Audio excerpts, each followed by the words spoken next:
Hello, everyone. This week I wanted to talk about a topic that has the impression, at least in some people's minds, of being archaic, and that's amateur radio. Now, as you may know, I'm taking on new volunteer responsibilities, and that's required me to go back and go over a bunch of old texts. So, ham radio, to begin at the beginning, has been seen as archaic, and I'm not really sure why. It's not an inexpensive hobby, that's for sure. But when you take a look at Bluetooth or Wi-Fi or your cell phone, all of that are a series of radios. That's all they are. Amateur radio has a series of frequencies that they are granted because as you know, the federal government controls the frequencies. And we're allowed to do certain things on those frequencies. We are not allowed to do commercial work on those frequencies. So you can't use amateur radio as your business radio system, for example. You can't use it to send encrypted information. Everything has to be in the clear. So if you're looking for privacy, amateur radio is not the way to send it out. However, there are other bands as well that are open to the public. Probably people remember Citizens Band Radio, CBs. There's also GMRS and FR that are used. One with a license, GMRS, requires a license. FR does not. They share some frequencies. Same type of thing that you get with amateur radio. And that is, it's something that a person can use. And with your license, you'll have some restrictions, but you won't on the ones that aren't licensed. For example, on a CB radio, you can talk about anything you want. It's an open frequency. But again, none of those are made for privacy, but they are great for quick communications, and they are great for emergencies. So if there is an emergency, are you prepared, right? So there's different levels of preparedness here. You have preparedness at the home level. Go to ready.gov. They have a bunch of information about that. I always make sure that people include a radio in that list of stuff to have, and I mean a radio that you can communicate with other people. Always assume that your cell phone is going to be offline. Assume that the internet's going to be down. Assume Wi-Fi is going to be off. All of it. Just go with the worst case scenario. All you're going to have are batteries running whatever it is that you've got, so make sure you've got charged batteries and a way to go. And that's how you're going to take care of that issue. How do you get a hold of your people when you get separated or when you weren't together when the whatever happens? Then there's the local level, and that includes things like shelters, right? Even if they're just talking about warming shelters, are there people that are worried about other people that can get a hold of them? And if they can't, is there another way that they get a hold of them? If you look at a lot of the disasters that have happened from hurricanes, usually the health and welfare traffic, as it's called, is sent back and forth by amateur radio operators who are out of the area and sending into radio operators in the area who can then pass on the information. State level, now you're just looking at a larger area of response and a larger possible area of needing assistance, right? If something takes out a town, that's one thing. If something takes out half a state, that's another, like a hurricane coming through. And then there's the national response from agencies like FEMA, who come in to assist the state and local governments in getting everything back up and running. And I've had to go through all the FEMA documentation, some of which is now accessible with the government being open, but some of it is still not accessible because the websites are messed up. Same thing with the FCC websites. Some of those are not functioning properly either. They put up tags that things were going to be offline, and they haven't been able to clear them. Apparently, they don't know how. That said, it's pointing out quite a bit that there are certain things that we may not be able to rely upon in a disaster. Communications is just one of them. Again, cell phone companies are for-profit companies. They are not going to set up a cell system that can handle 1 million calls a minute if they can get away with 100 calls a minute. So they're going to become overwhelmed in a disaster. Has happened in the past. And that has a cascading impact to other things. So on the home level, make sure that you have a way of getting a hold of your loved ones and that you can communicate with them. At the local level, make sure you know where your disaster shelters and where emergency help could come from. Now, I say could come from because the disaster could have wiped that out as well, depending upon the nature of the disaster, which is why you need to look at the state level as well. What state agencies are going to step in, and how will you know where, or can you know now, where the nearest place that you can get to that will provide you shelter. Northeast here is about to go into winter again. Winters have been mild-ish. And I say mild-ish because we've had milder temperatures, but the storms have been worse. And especially the wind has gotten much greater in Vermont than it has been in the past. So keeping that in mind, all right, if winds come up, power lines come down, we do not have underground electrical lines. So power lines can come down. Power lines take out cell towers. You know, cell towers are going to only run for so long. I don't think they've got generators at every cell tower with people there with fuel to reman those things and keep them all running. So towers are going to go down. Normal communications are going to get disrupted. What we do have is going to get overloaded. And that's why you need to have your own communications on the personal level of having some kind of radio system and ways of contacting each other.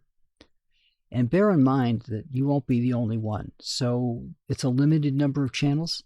Be polite on those channels, but have a system in place already, if possible, to say, okay, we're going to start off with channel 5. If 5 isn't good, we're going to go to 10. If 10 isn't good, we're going to drop down to 2. You know, some kind of pattern that you're going to use to make sure that you can know what channel to turn to in the time of a disaster, but also know what you can jump to should you not be able to hear each other because that channel is clogged with chatter. Also having things like weather radios or regular radios so you can get regular broadcasts are a good idea as well. Like I said, ready.gov has a great deal of information about those kinds of things. But when it comes to amateur radio, a lot of people think about it, might have only had their contact point being health and welfare. But there are other aspects to it as well. One of those aspects is it could be that the police and fire department's radios don't talk to each other, or that you're crossing county boundaries or even town boundaries and the radio systems are different and they can't communicate with each other effectively. They don't have any phones, so how are they going to communicate? And that's where a ham radio operator may come in. We can do some pretty good distances with ham radio. I've got thousands and thousands and thousands of miles where I've made contacts using my ham radio. So we've got the coverage, we've got the distance, and we would step in to make sure that County A can talk to County B if it needs to. Or even the fire talking to the police or the police to the ambulance, wherever the disconnects could be in the radio systems in that community. Also, you've got shelters are going to need supplies. Well, how do they get the supplies? Where are they getting the supplies from? What happens when they run out of their warehouse worth of supplies? Is there a general warehouse that has all the supplies that are coming in from donations? And that's the case, then how do they get that stuff? Are they going to have to send people running, or is there a ham operator sitting at that warehouse ready to take requests from these other organizations, probably in a digital format, and I'll get to that in a moment, that can get these supply requests in and get everything bundled up so that they can go out to wherever they need to go. There might be the need of runners as well. Somebody who takes the thing from the ham radio and takes it to where it needs to go, so that the ham operator can stay at their station on the radio, receiving and sending information. There's also to and from volunteer organizations that are going to go do things. There's also the possibility that it might be needed in the field, that there has to be somebody with a radio in the field to communicate what's going on. Now, that could be one of those other radio systems that I talked about, GMRS, FR, CB, with the ham operator saying in their area, picking up what the other people are saying, writing it down, and then sending that out to the agency that it needs to go to, for example. Now, I mentioned digital, and I know a lot of people will think of ham radio, they'll think of one or two things. They'll either think of Morse code, or they'll think of somebody with a microphone in their hand talking. Digital mode allows us to send a good amount of information in a shorter amount of time than we can by voice. I mean, just think about it for a moment. If you have a list, you're a shelter, you have a list of requirements that you would like to get, or at least see if you can get from the warehouse that's housing all of the donations that are coming in, right? And you need to have somebody who's handling those donations, because you can't have them all going into the individual agencies. It would just be chaos. So you've got it set up so that the donations are coming in and they're going to a warehouse. You're a shelter. You need some blankets. Maybe you need some cots. Maybe you need water, etc. As you're looking at what you need and you're making up that list, you're going to read that off over the radio. Well, the list could be extensive, depending on what your needs are, right? Maybe you need some first aid equipment, or bandages, or Band-Aids, or any of the antiseptics. So you could have a long list, and reading that out over the radio could take time. Well, the problem is you're not the only call that wants to go into that warehouse to get stuff. So if it takes you 10 minutes to read your list of stuff and verify the list of stuff, and God help you if you have to spell something out and you have to do it phonetically and it takes even longer, you're tying up the radio so that the next person can't put their request in, and you're holding up supplies to the next location. Hence, digital transmissions. Think of digital transmissions a lot like a fax machine. It's going to require a computer and a radio. The information is going to be typed in, well, a computing device. Let me put it that way, and I'll explain in a minute. You're going to put the information in, and you're going to transmit that information to the other site, who also has a computer or a computing device and a radio, and is ready to receive it, to action it, to write it down, whatever needs to happen at that point. Maybe they have a way of printing it out. Maybe they can just read it right there, and somebody can pop in and say, yep, we've got this, this, this, and this. Tell them we'll send this out to them. They're going to type this stuff up, and they're going to send it out. Now, I say computing type device because just like the old days of modem transmissions, where you heard those screechy things on telephone lines, find an old movie and you'll know what I'm talking about, if you're too young to know what a modem was. You can do the same thing here. And the way you do that is your cell phone. There are apps that you can get for your cell phone that will allow you to turn that type of information into something that can be broadcast.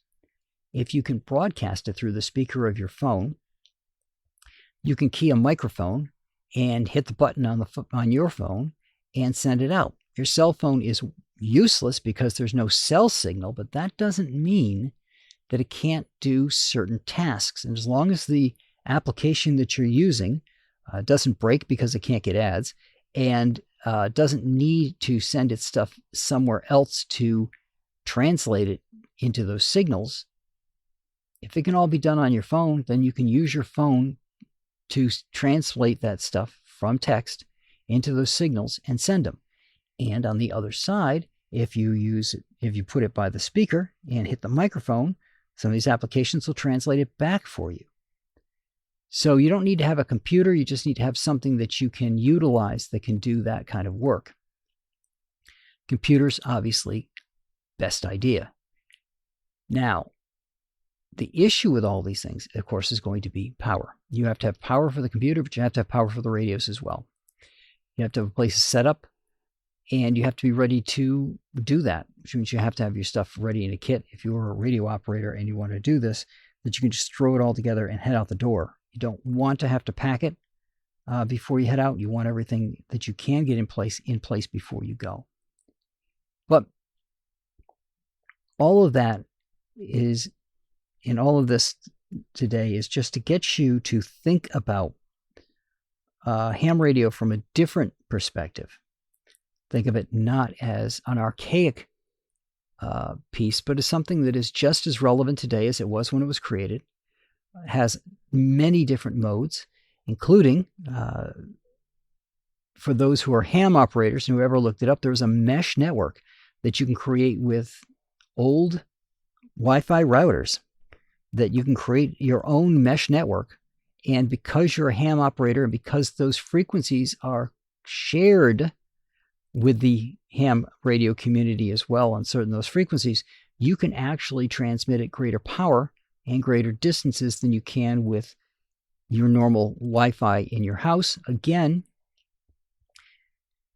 bearing in mind that the only thing you're going to be able to use it for is to do this emergency type work, to send messages, because if you've got it connected up and you're starting to get ads and things over it, you're now crossing over into the business area that's not allowed under the ham radio laws.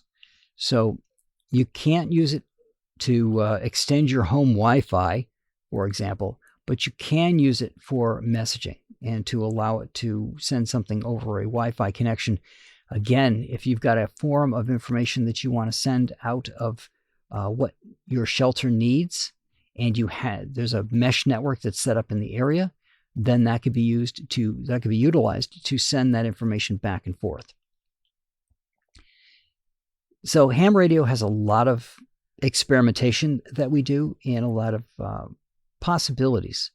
A lot of our stuff is open source. If you're interested in getting into that and seeing what the different modes are like, you can go usually get it on GitHub or something similar and go take a look at what we're doing. But again, we need operators. All right, I'm pitching this to let you know that this is the stuff that we do and we could use operators. And once you get to there, then once you've got your licensing for that, if you go that route and all this stuff sounds interesting to you, then please also go the next step. And that is to join the American Radio Emergency Services.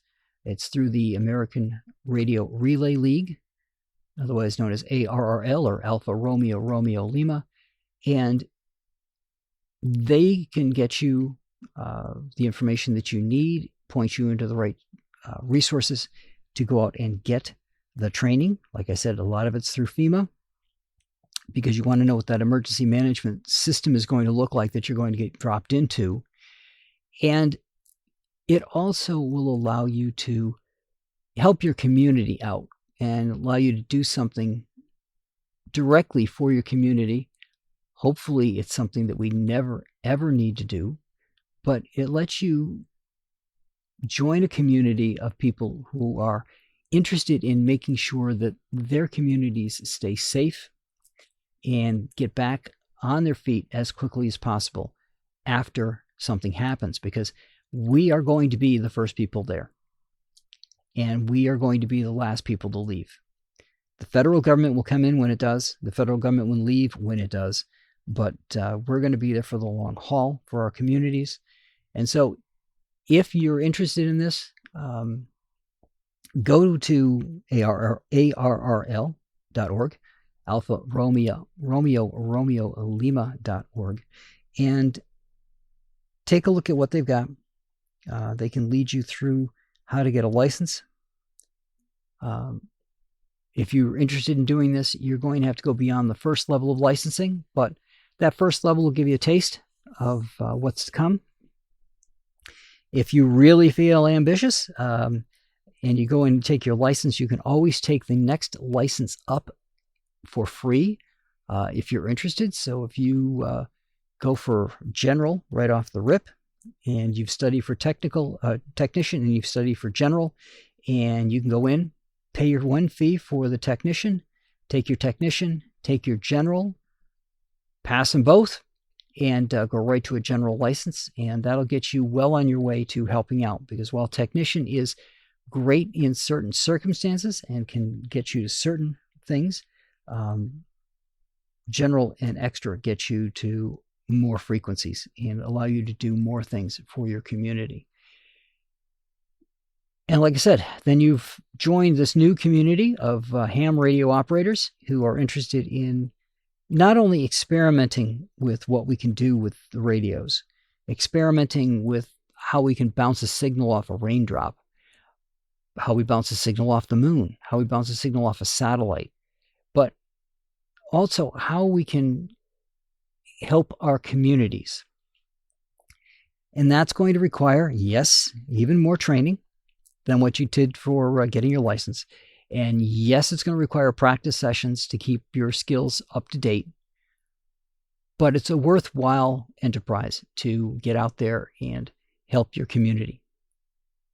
So I hope that everybody who's listened to this, especially if you've gotten this far, are interested and will look into getting a license and getting set up. But that's what I got for you guys this week. I will talk to you all next week.